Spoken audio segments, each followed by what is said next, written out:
last webinar we did, I really was repeating things that I worked with you one-on-one before. The last webinar, part one, was about visioning, and it was about developing your product and being able to understand those different moving parts that you need to think of in order to execute a successful business. And so just to recap about that, it was really me comparing a business to a machine or a body, where you think of all of the different parts that it's going to take you to execute that business, and paying attention to mostly the financials and financial management of that. So whenever we were talking last time about purchasing, and we were talking about food cost and paying attention to those things which are key factors in developing your product,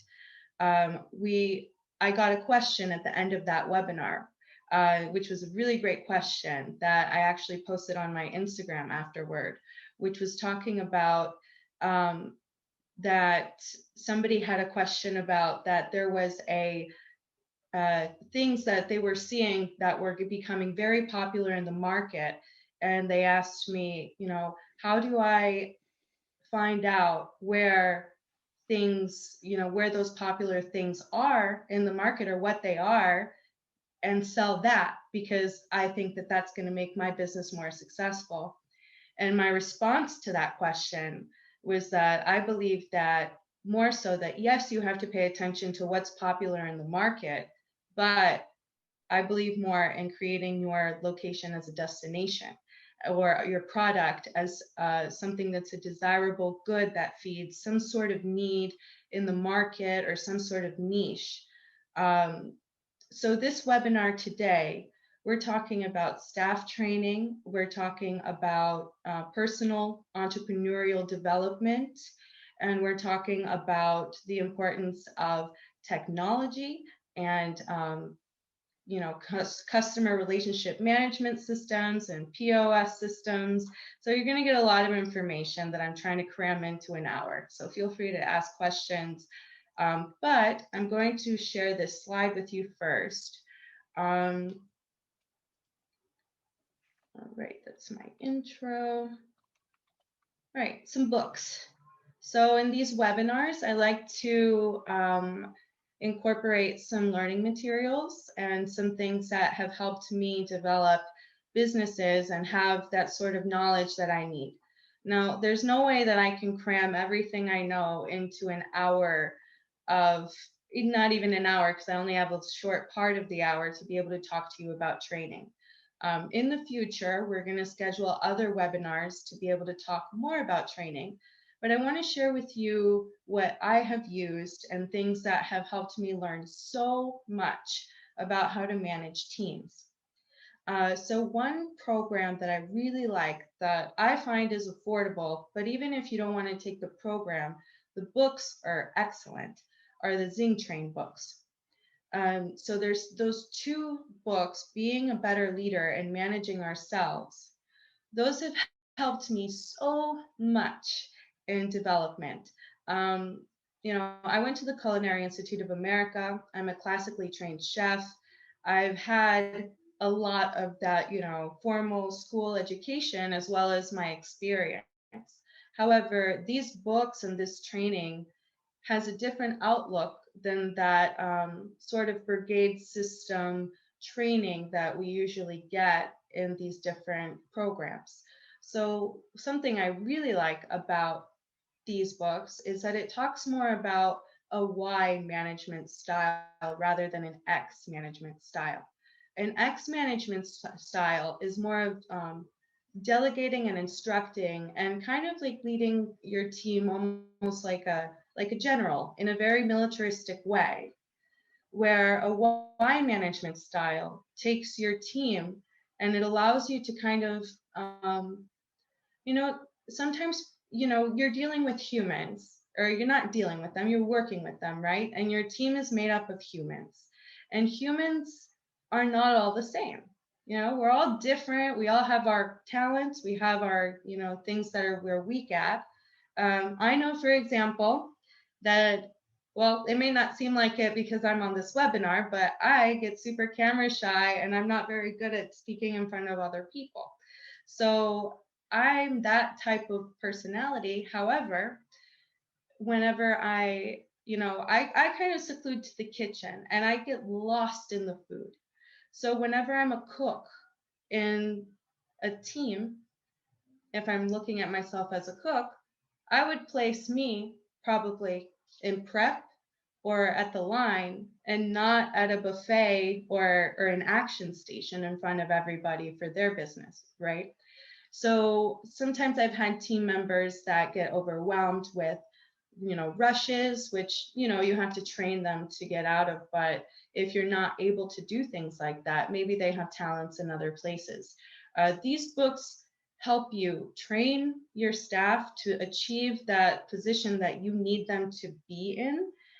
And they also help you understand how you can better use that, use their skills. And that also helps your team be happy and feel validated in their job and in their work, because they're not going to lose their job. You're just going to be able to figure out how you can work with your team to get to that goal. So I'm going to share with you actually their website just so you can take another look at it, because I think that that's really important.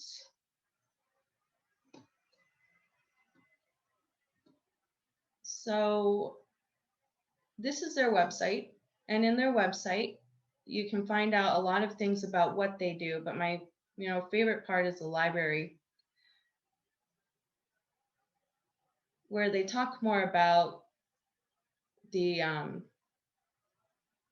different the different products that they offer, different leadership development. They have webinars as well and blogs. So if you have some time and if you really wanted to learn more about what my point of view is or how I look at leadership training, I think that these are worth it. And the only reason I'm bringing this up is only because we only have an hour and I'm already 10 minutes in and I've only spoken to you about books. So I'm going to stop this, but hopefully you have this information. And if you don't, you can always ask me individually about these things. The next book that I had recommended was a catering book that I learned about at the Culinary Institute of America that we followed.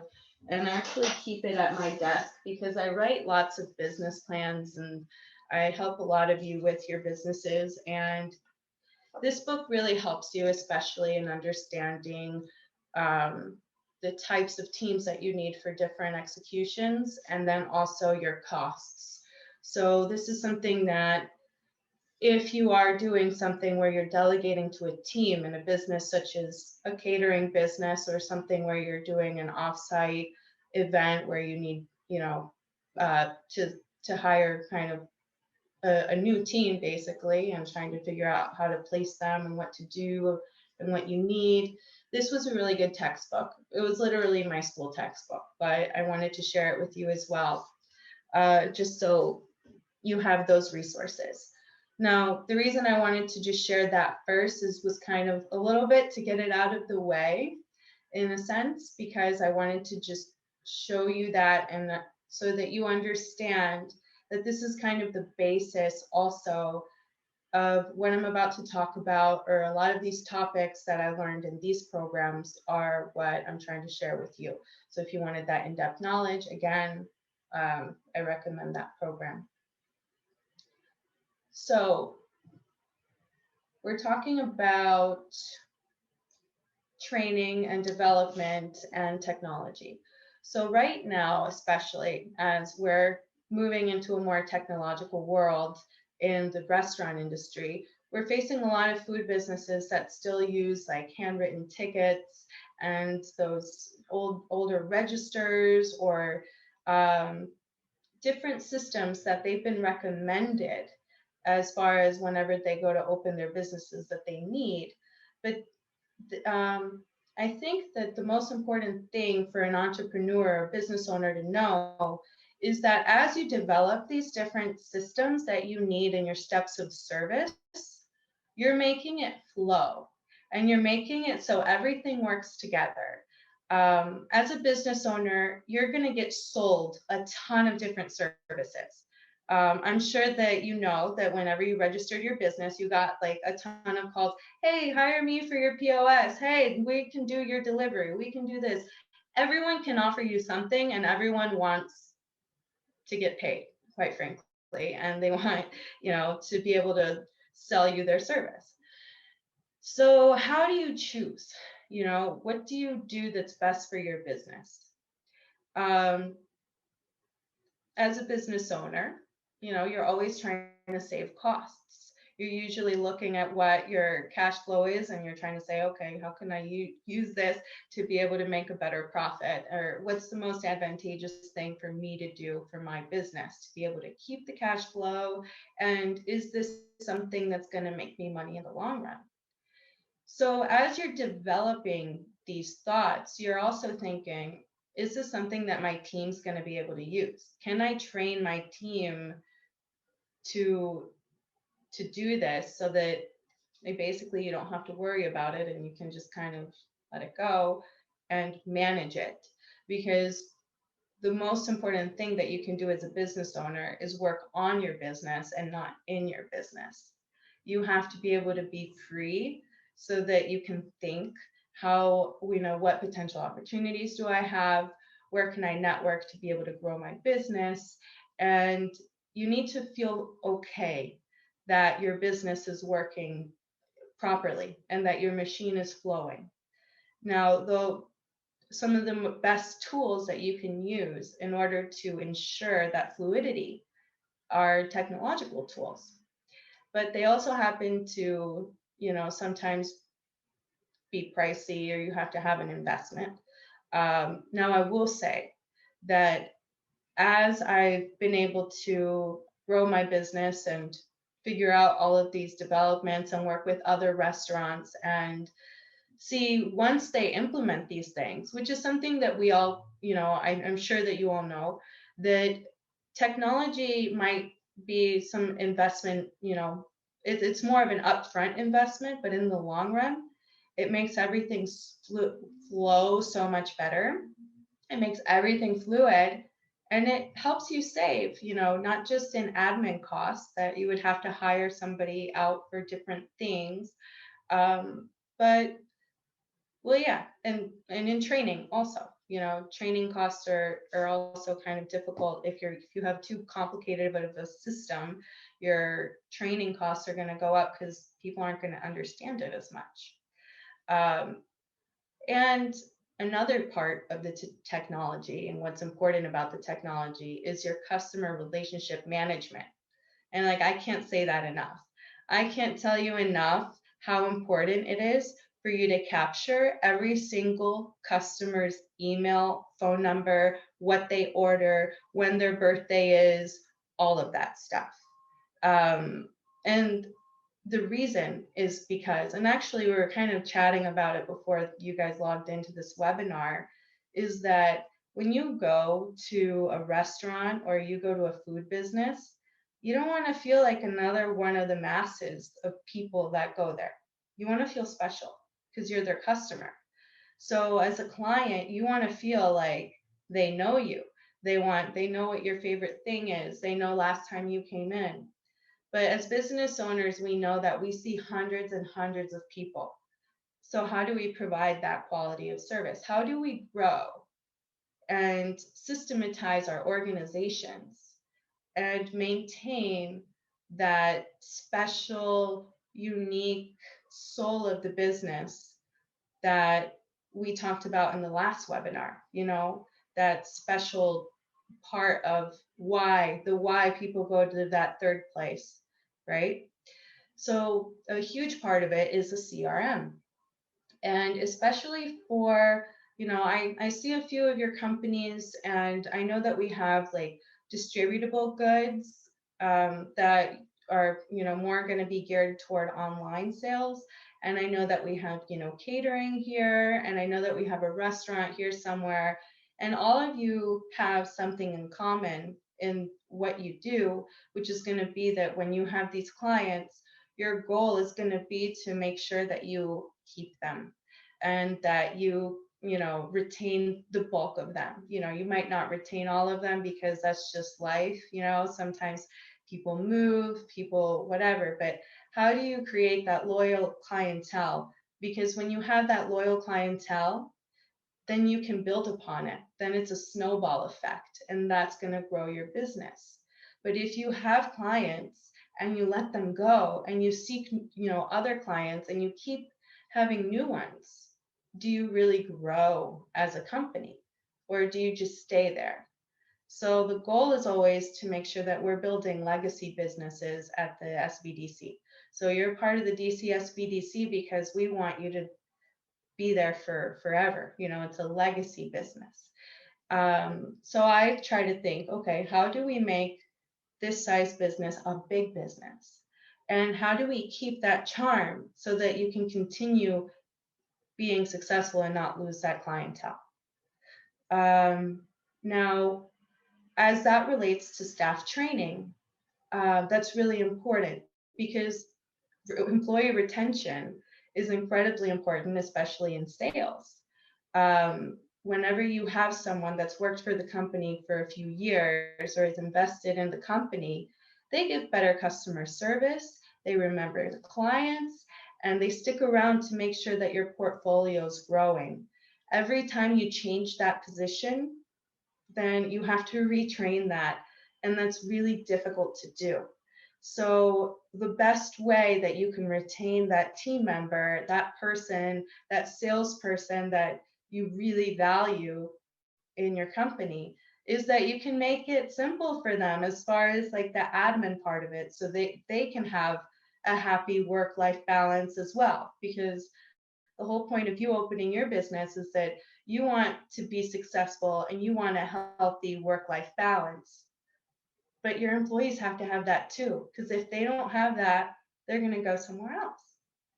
So that is the most important part that I would say about the value of training as it relates to technology. But just as I said in the previous slide, if you wanted to learn more about different methods of training that I believe in that have helped in my own employee retention, I recommend Zing Train.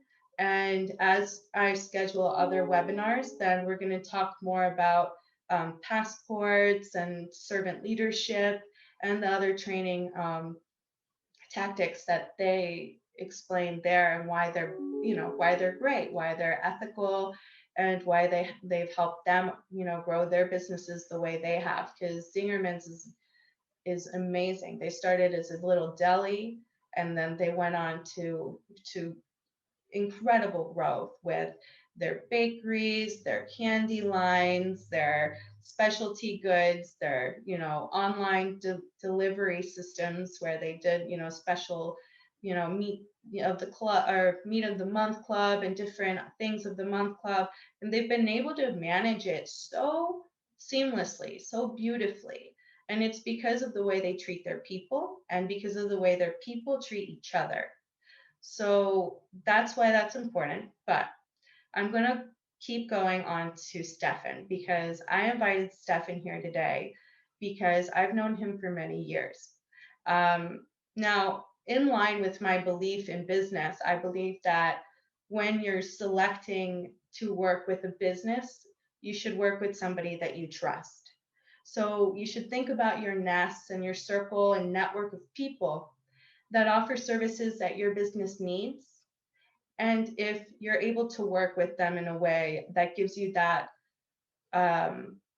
service, I guess, that one-on-one connection, to where that you're not going to kind of get lost in the weeds of all of their other clients and contracts going on. Sometimes that happens with the larger corporations, as far as whenever you're looking to do this integration. And I would say that, are they looking into your best interests, I guess? Are they studying and looking out, at what's the newest technology or how things work together in a way that's going to work for you. So when I heard that Stefan was had started his company and was working with different cafes and restaurants on systematizing their operations, I actually reached out to him and I wanted to learn more about what he was doing because I hadn't personally seen another company that was doing the same. And as I've worked with him, I, have realized that um, you really have to customize a lot of things for different types of restaurants. No food business or restaurant or catering company is built the same way. It's just not. And if you're going to get a cookie cutter program, you might have some things that aren't going to work for you. So what better than to speak with someone that's an expert on those things? Because sometimes we're not literate in all of the stuff, but it's great to have those people that we trust that are. So Stefan, I am, that was my little introduction of you. So I hope that that was, so, good enough for what you do, because what you do is really special, really important. And I put his information on the top slide and I'll share it again on the bottom slide. But Stefan, can you introduce yourself just a little bit and tell us about your company and what exactly you offer? Yeah, by all means. So, hi everyone, I'm Stefan. I own a company called Arc Digital Resources, which Carolina was just mentioning, and we're a small business, small team, and what we do is we pair with small business owners. Our tagline is empowering small business owners, but what we try to do, to the best of our abilities, is make the technology that you're going to use in your workplace and for your business front to back, make sure that it's all gelled together and that all the gears are turning. We look to sort of optimize any and all processes within the business, so that technology is working for you as a business owner. We train all of our clients on the technology that we implement, and the goal is really to take the amount of time that you as a business owner are spending managing your technology and to reduce it as much as possible, so to get all the gears turning so that you can focus on your business and your business development. Yeah, we help business owners, I guess, wade through the waters, because technology can be such an overwhelming thing, and there's so much on the market. Knowing what integrates with one piece of software or another, how your front of house operations are going to sync with your back of house operations or your manufacturers. Yeah, there's a lot, and we are very dedicated to making that process as easy and seamless as possible for small businesses. So now I'm going to ask you a few questions, Stefan, just to kind of, I'm going to ask them for everybody, just because I know the type of businesses that are here. So one question that I have is, when you're looking to do online sales, I know that you are able to kind of to connect the softwares or the system between the manufacturers, the company, and the distributors and the sales team. And I wanted to ask you, what's the importance of speaking to everyone and integrating those systems? And are they all using the same technology, or how do you put that together to make it so the person in the office or doing admin isn't messing up, and that what they do is connecting to what they have and helping with inventory management and knowing what's in inventory? I know that was a weirdly put question, but how do you? No. Well, what I will say first is that every single business is unique as far as what they need. So you mentioned, manufacturers, distributors, internal systems, the employees, the admins. Depending on what a business needs is going to determine what may be the best software for them. And also, finding software that integrates with other software within the business is actually the key thing to that synchronicity. There's a lot of software that pairs and integrates naturally with other software, and it's about putting together a healthy ecosystem where, one domino falls. Let's say, the manufacturer goes, okay, we're shipping something out, and that happens. That sort of triggers a sort of a technological domino stack, and when that's all configured correctly, it's just easy to manage. It's just most of the work is going to be done for you as a business owner. You want the technology to be the workhorse there, and as a business owner, you're able to monitor and manage and go from there. But it's really about synchronicity. So many things go into determining what software is going to be the right fit for a business. The amount of employees, how many touch points there are, just to make the business model work. But the goal is a finely tuned and oiled machine, and technology. I mean, it really can enable so much as far as capability. And the other big thing is not just finding a technology stack that serves your business specifically, but it's also, one thing that we're big on is scaling. Is, okay, this technology works for you right now. What happens in 6 months when you're thinking about expanding to a second location? What happens in 2 years when you're trying to change your business model a little bit to accommodate new customers or new revenue sources, et cetera, et cetera, et cetera?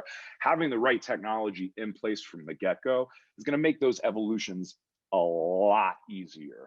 You're not going to be overhauling your whole business. And so it's really just about custom solutions for individual business needs and making sure that technology serves those purposes. That actually brings me to kind of my next question, which is, what's the, I guess, the problem with starting with one sort of technology and then putting, then changing your systems and doing a new sort of technological and different softwares, I guess maybe like 5 years in or something like that, when you do see the growth? Yeah, the risk is just disruption of business. So if you have the wrong technology stack, or things aren't integrated properly or paired properly, eventually you'll get to a point where the demand for something that works is going to be necessary. If you're able to scale within technology that you already have, there's not a disruption of business. And that's actually like the biggest probably thing here, is that you don't want to disrupt your business. You want to be able to roll onto the next thing and to the next thing and scale and expand, et cetera, and not have that be a huge roadblock where you have to shut down your business, implement new software, integrate all that new software, train everybody on that new software and how to use it. It can be bad. It can just be bad for business, in general. And so making sure that you're set up correctly from the beginning takes away massive headaches later on. And that's sort of the whole idea, is if you've got the right stack, you can scale up, you can evolve, and it's not going to shut down your business for a day, a week, a month, which is what every small business wants to avoid, especially when it comes to the current market, when we're, small businesses are competing against these corporate juggernauts. What's going to make a customer go with you versus just order it on Amazon or go to Uber, or this or that? Why are they going to do that? Well, it's because your stuff works, it's convenient, and it flows. And making sure that that's in place is just, well, we're all dealing with the American consumer, so that's, that's the end consumer, and that's so true. I think that, for example, I've done it too. Like, I'm actually embarrassed to say, because I work to support small businesses, but I will say that there have been times that I've been lazy and I just order something that I could have gone to the store. I'll order it off Amazon because it was a lot faster and more convenient. And my, not fear, but yeah, it's fear, but concern and real awareness in the restaurant industry is that as we have these bigger businesses being able to invest in technology, how can we keep the playing field fair, or keep offering small businesses that opportunity to, like you said, kind of level up and offer even, the same or better services. And I want them to offer better services. And in my opinion, what makes the service better, in addition to the convenience, is the customer service and developing those customer relationships. That's what makes it more special. So could you tell us a little bit about CRMs as they relate to point of sale systems, or the sales systems for online sales? How can you incorporate a customer relationship management system, and what's the importance to you for a CRM? What have you seen it do for businesses? Yeah, everything, everything. For me, what at least what I've seen personally, just over the course of even just this past year, I mean, during the quarantine times, as I've been referring to them as, outreach and community is such a huge part of any small business. You're thinking about the impact and the people that are frequenting your business all the time. And as you said, the importance of creating a bit more of a personalized experience is huge. Any customer wants to feel like, when they're going to a restaurant, when they're supporting a local small business, that they're part of that community. And a big part of, almost exclusively, the responsibility of facilitating that community is the small business. And CRMs really just make it a lot easier. It's really just information tracking. That's really all it comes down to. Now, making sure you have the right CRM for your system is definitely a huge part of it, because they offer different things. Fresh Sales is going to offer something that maybe Salesforce doesn't, but then vice versa. You've got to really kind of look at the technological breakdown of it all. But the value in creating community, there's just no comparison to it, because it allows a connection. It allows an imprint between a business and a customer that you don't get if you're not capturing that information and then utilizing that information, which can lead to everything. There's one coffee shop out here in Los Angeles called Cuties that we worked with, and they're a very, very community-based cafe. And for them, the ability to let their customers know when they were doing events, when they were doing sales, et cetera, et cetera, et cetera, that is what drives probably 50 to 60% of their total revenue. And none of that would be possible if they didn't have a comprehensive CRM to be able to reach out, let them know, hey, this is when we're doing this. Hey, look, we got these new beans in from Brazil and we're doing a special on them. That outreach was huge, and it led to a much larger amount of sales and interactions, impressions on their website, social media, you name it. Like, it caused a marked increase in traffic across the totally agree. Like, for especially when I had my deli, just because I like to remember about the deli, because there were, we had 98% retention, and I could see the customers.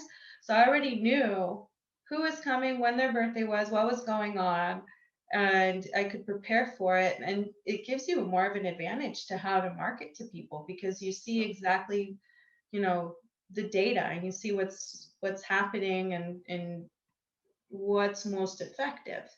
I had a question in the chat that I wanted to ask you, which is about determining their tech stack, I guess. What are some preliminary steps? What are some preliminary steps to choosing your technology stack? Like, what technology you need? And I'll add to that, I know that we've worked with other businesses that sometimes you've incorporated technology that isn't necessarily created for the restaurant business, but you've seen the need, or you know about it in another industry, and you kind of had to create like the combination of the technology, because maybe they had this unique idea that was kind of innovative and new in the restaurant or in the food side, and you've used other technology from other industries. So what are some preliminary steps that people can take to choosing what they need? Yeah, what we do as a company at Arc Digital is exactly that. We help people choose. What our first step is whenever we engage with a company is we basically go to their business plan and we take a look at the business plan, and that's really step one. So how the business is going to kind of function. Well, number one, there's always administrative software. That's always going to be par for the course, whether you're using Google or something else. There's going to be just standard communication, email, meeting, tracking, et cetera, et cetera, et cetera, that's going to be necessary. And then from there, our breakdown, it exclusively revolves around things that will innately pair with those systems. So as we're building out a technology stack, we want everything to synchronize together. We want everything to innately integrate with one another. And so we'll take a look at the business model, what's the objective of the business, right? What are the goals? What do you want the customer experience to be front to back? And that helps us narrow the field around what technology is going to be a good fit, even if it's built for the restaurant industry or not. It doesn't matter, just as long as it serves that purpose and it integrates in with that other software. We can make things easy for a business owner. We can make managing that technology easy, but there's just so much technology out there. I understand it can be an overwhelming thing. Even if you Google like CRM, what's a good CRM? You're going to get 100 different CRMs that do 100 different things. It can be very overwhelming. So we always start at, like I said, the administrative stuff, and then we build from there, and then we go through a full comprehensive technology package that is going to, as I said, facilitate the business model and deliver the customer experience that the business owner wants to deliver. But that's, I guess that's it in a nutshell. Yeah, definitely. And I mean, that's why I work with you, because I know that that's really hard to do. And so whenever it's something that I haven't seen, someone else do that sort of analysis. And I think that that's so important. And that's why I asked you here today, was because in so many food businesses that I've worked in, the most frustrating part of the admin has been the softwares and how everything works. I mean, I've worked with everything. I've worked with Chef Tech, TPP, cateries, all the ones, Open Table, all the things, right? POS systems, back in the day when I first got started, it was like only Micros. There was only Micros around. We all even like remember and get haunted by the ticket sound that Micros makes every time. But we know like Micros, right? I see some laughs because it's true. Like we all like get haunted by that little screechy noise that the ticket machine makes for Micros. But back then it was only that, right? Mm-hmm. Now there's so many new ones. I know that we were talking about, well, you have different kinds that you can integrate with online sales. I know that we were talking about Toast, which is kind of the more common newer one that's out there. But we have some existing restaurants here on the webinar today, and we have some catering companies, and we have some people who want to do online sales. So I know that everything's very different, but I want to give a general feel for everyone as to what technologies they could use for, let's say, for a restaurant. What do you think that the softwares offer that are unique that people should evolve into that isn't more common?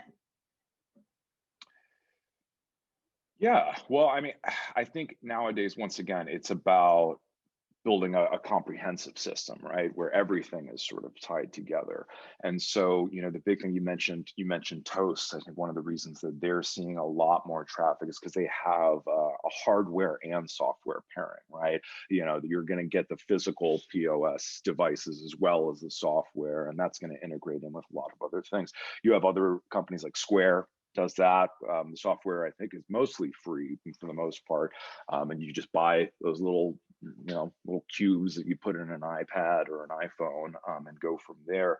But it's really about connecting all of the dots. So you have your POS system, but your POS system is going to need to talk to your inventory. Your inventory is going to need to talk to wherever you're getting your supplies from, or your ingredients, or everything like that. It's going to need to talk to your accounting software. That's going to need to talk to your payroll and your employees. And it's so making sure those dots are connected is probably the biggest thing, because as a business owner, if those dots are connected, you are spending a lot less time managing everything when it comes to your technology. Like a lot less time. Like I mentioned, QD's Cafe before. Before we worked with them and streamlined all their technology, they were spending the better part of 20 hours a week just the admin side of it, and that was reduced down to like 5 or 6 hours, which the business owners were, I think that's what they were most excited about at the end of the process, was you've just given us 2 full business days more time to spend running our business and not wrestling with the technology. And so that's it's really about connecting the dots. And a lot of people don't think about that. A lot of individuals think, oh, well, this does this and that does that, and they work in their own separate bubbles. That should be fine. But it can cause a lot of issues in a 21st century marketplace, right? In a 21st century market, with 21st century demands, those dots not being connected can provide a lot of issues. And so I think it's much more about business owners today, especially small business owners, can take on the perspective of a fully comprehensive integrated machine system front to back. Like everything can be connected, and it should be. It's advantageous for any business owner for all of that to just be able to flow, to have a nice flow. If that answers the question, I think that. Yeah, definitely. No, and I completely agree. And something that I always like to look at, especially for, let's say, a restaurant or a place, is sometimes being able to take the device and taking it to the table, or being able to take an order at a table right into the POS system, so that you don't have to then go to like another screen, and then plug it in after you like chicken scratched an order at a table, or even the ability for people to use QR codes and order from their phones at restaurants. And I think, and pay from their phone. That's a new technology that came out during COVID too. That's another very cool, innovative thing that you have to pay attention to when you incorporate these services as they come up, making sure that they fit in with all of the other technology. That's for me, the biggest thing, because that's something that's really tripped up a lot of places. I've seen a lot of places have to switch softwares like mid-year because they had some hiccup or something happened where they got one thing and then it didn't work with the other thing and whatnot, and it's very expensive. But there are so many cool new ways of taking orders and making things so much more streamlined. I wanted to ask one more question before I ask if anyone has questions.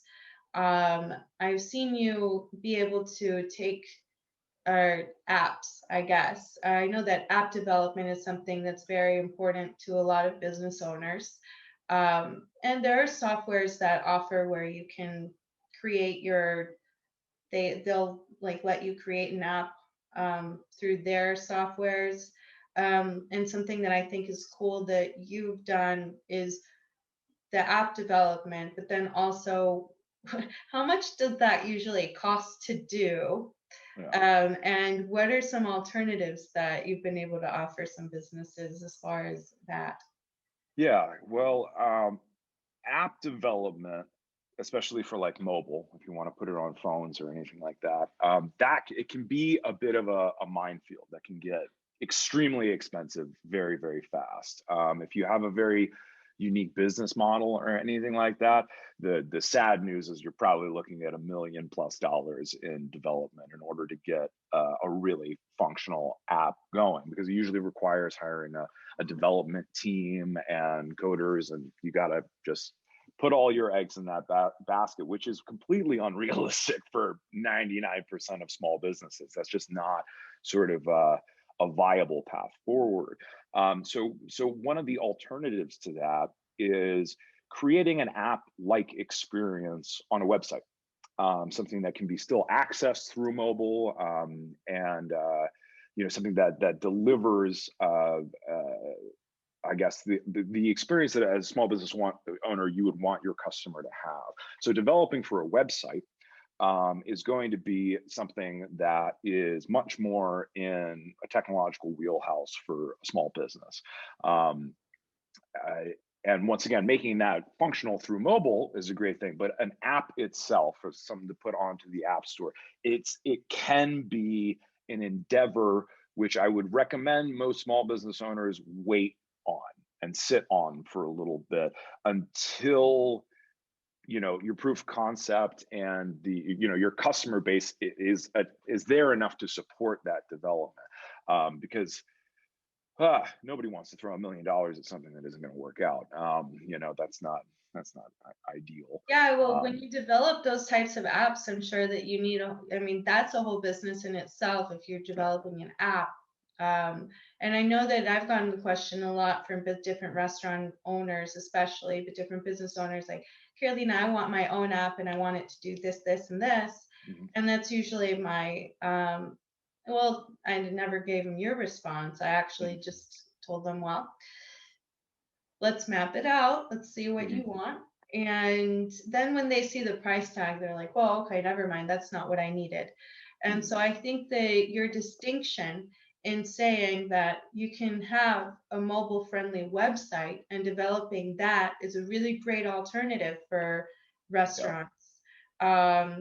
And then a lot of the time you can even incorporate softwares that let you create your own face, I guess, in the app. I know that I had heard of this one, or I had seen it and shopped around for it on called Chow Now.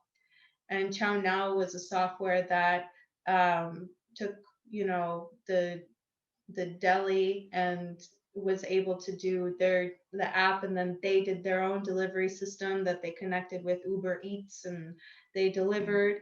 So just like we said before, there's so many softwares. So that's why I also wanted to recommend to everyone, if you have a question about, what should my technology stack be, what do you recommend, then you can reach out to me through the DCSBDC, and we can try to figure out what you need, so I can try to guide you toward some recommendations that can get you closer to your goal. Because it is such a broad subject. I mean, the internet is booming. There's new technology coming out every single day. So you really need to talk to some experts in places where they know, and they're setting up on that, because you're running your business and you're too busy, honestly, to be doing all of this research yourself. But you should be doing some research yourself, but that's where it's important to speak out to someone who knows how to integrate and understands those different softwares and can help you with that. So you can always reach out to me again at the DCSBDC. But Stefan, I wanted to ask them some questions. So does anybody in the webinar right now have any questions that you might want to ask?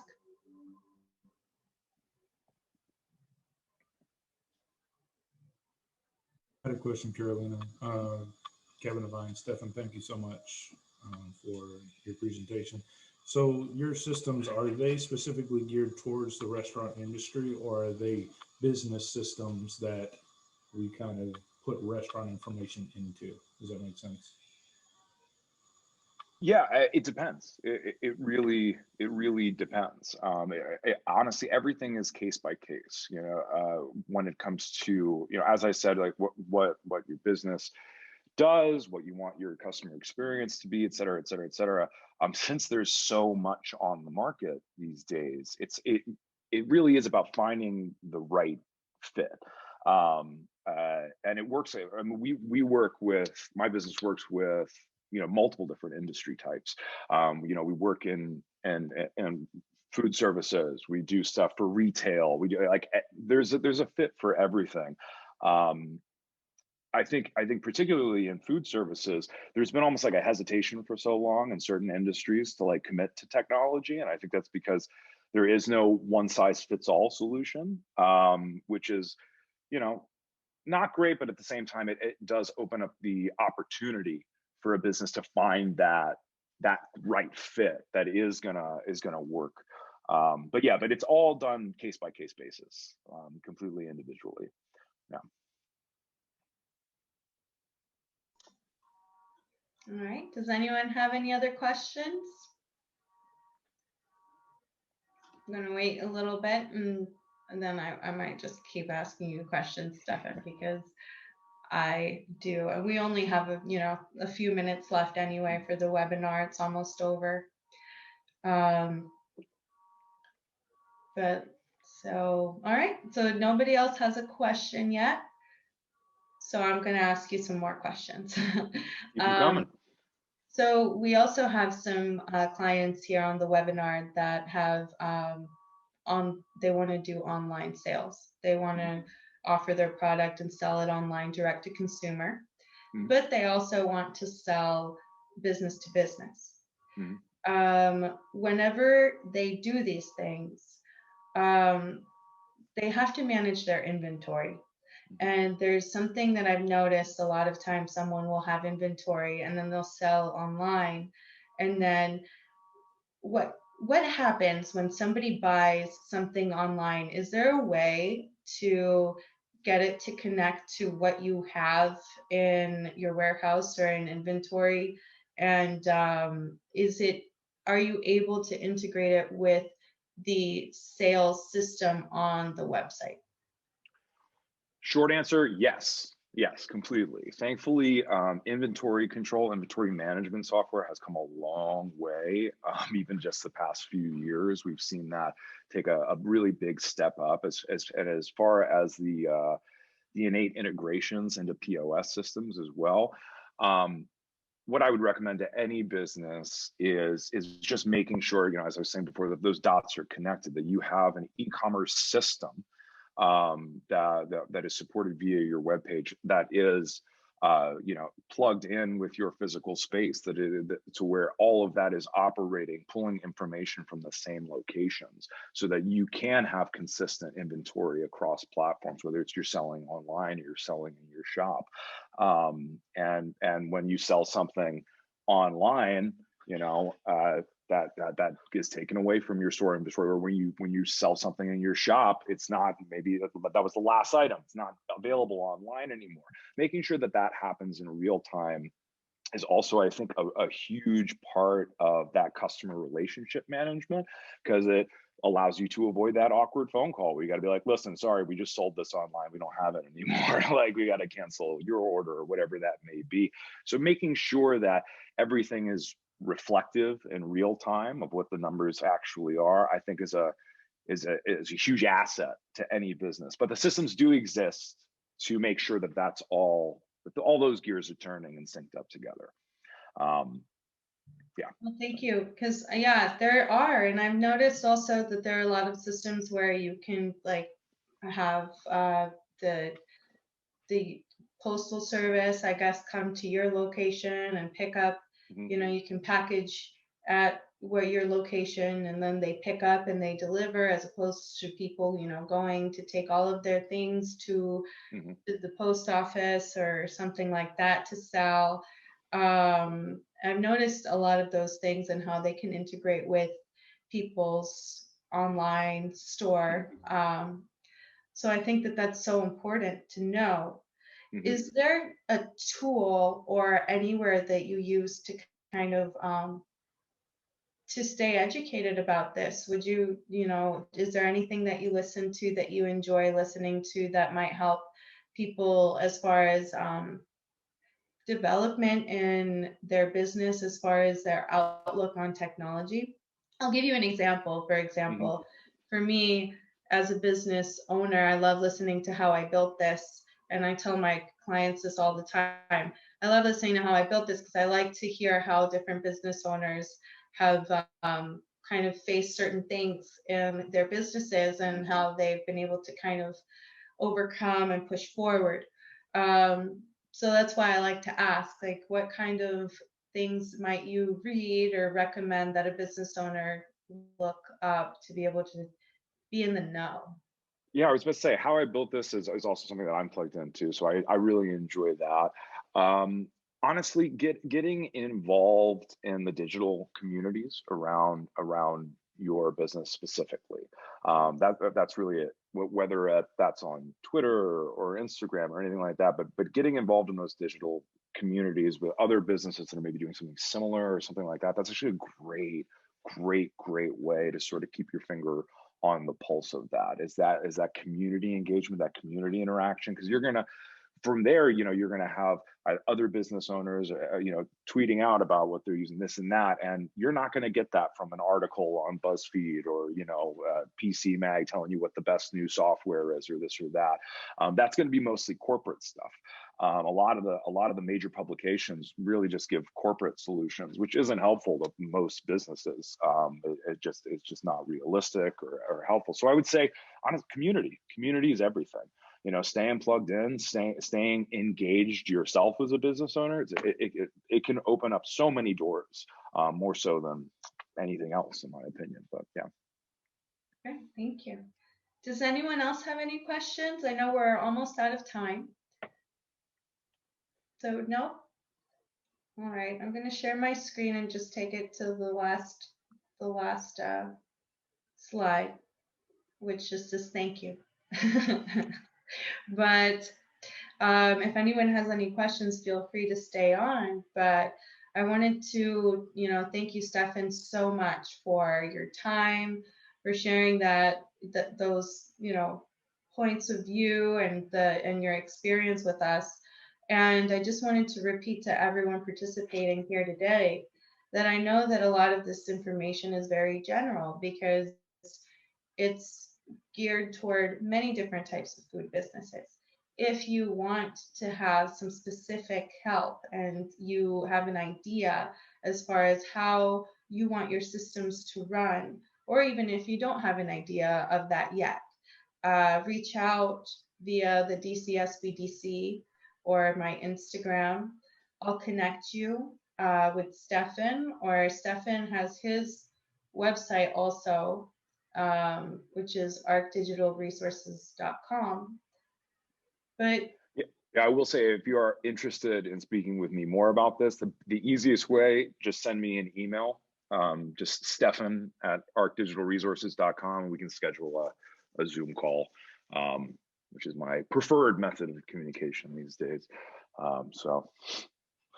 Yeah, and then so well, I'll keep that up so people can see how to spell it, even though, but at the DCSBDC, we want to make sure that everyone has a legacy business, that everyone can, grow and grow sustainably and grow well and in a healthy way. We have counselors at the DCSBDC that are here to help in innovative marketing strategies, in market analysis. And I'm the food service mentor. I'm the FoodBiz mentor. I'm the food service consultant for the DCSBDC. And I like to use my networks and the people, that I've built relationships with to kind of help, only because the restaurant business, the food business is all about experiences, and it's all about what networks you've built. And it's because, well, every food business is really different. So depending on what type of food business you have, you've had a different sort of training, you've had a different sort of network that you've been able to tap into. So I always recommend supporting small businesses, supporting local businesses, just as you want people to support your businesses. Look at your nest. And just like Stefan said, if you're interested in updating your technology, try to see what technological, communities are around you. As a business owner, it was very, very great for me to get out into the programs that were held, or the webinars that were held and seminars held by the DCSBDC and other chambers and organizations within the city that give those resources. So you can always find those connections. But if you need a connection and you don't have time and you're too busy, please know that we're here to help, because we know you're busy, and we know that sometimes it's hard to come up with all of these things and do that research yourself. And that's why we're here. And so that's, mostly what I wanted to say today. Charles is back there. Let me close this, and thank you all very much. And thank you, Charles, for the opportunity today to talk about this with everyone. Well, thank both of you, Carolina and Stefan. Thank you very much for all the information you provided. I know this is within an hour. It's tough to hit all the points, but we hope everyone on the call will, or on the webinar, I should say, will please follow up.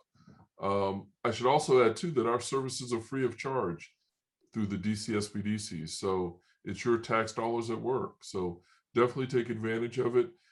We did record, or we are recording this webinar today, and we will be posting it on our site at some time in the coming days. So if you didn't catch certain things here, if you got late on the call, definitely the information will be there and be available. And even better, follow up with Carolina. Thank you. Well, yeah, it would be even better, because then I get to see all of you, and I really love talking to all of you. So always reach out to me. I'm here for you. So thank you so much for being here at part 2 of this awesome, or at least for me, I feel great that we're doing these webinars. So I hope that you also think they're awesome. And thank you for being here. And then next week, we're going to be talking about how to scale sustainably. So if you have any questions about that, please come on to the next webinar, because we're going to talk about inventory management, especially, and as that relates to distributable goods and working with co-packers and getting to that next level in your business as far as diversifying your offerings and doing it in a sustainable way. So hopefully I'll see you next Tuesday.